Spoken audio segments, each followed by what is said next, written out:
will be definitely close to the customers. I mean, we must find back human interrelations and human relations through the stores and the customers. But human relations does not mean that digital can help on that to bring their specific solutions for each of the customers.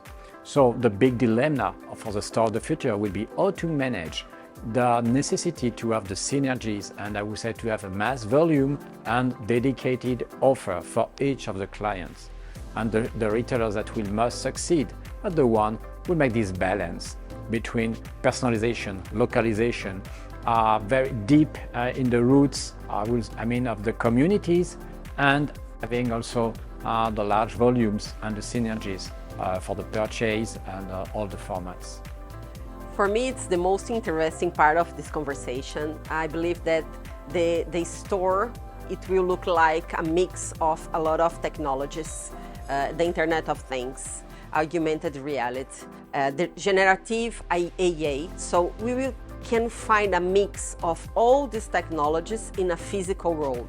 And these technologies probably will help the people to choose the correct product for the correct price and a correct body, so in a correct way.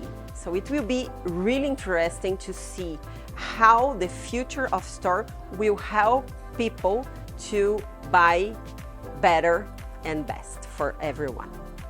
I think the store of the future will need to focus on one single metric, making sure that the consumer, the shopper, has a great time while shopping. So the metric that Walmart calls time well spent.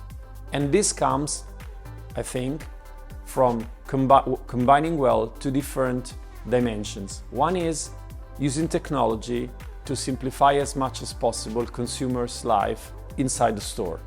So what we often refer to as using the smartphone as the remote for your shopping experience. No queues, capability to access any information, guide inside the store. So the same simplicity as e-commerce in the physical store. But the second, which really makes the experience great, is again, focusing on human connection, physical experience, to really create a difference, a reason why consumer really want to go into the store. And this can have something to do with how products are displayed, how products can be tried, how you can interact with the personnel inside the store to get consultancy, to get stories, to get a different way to approach the product. Combining human and technology is really the key to develop unique experiences.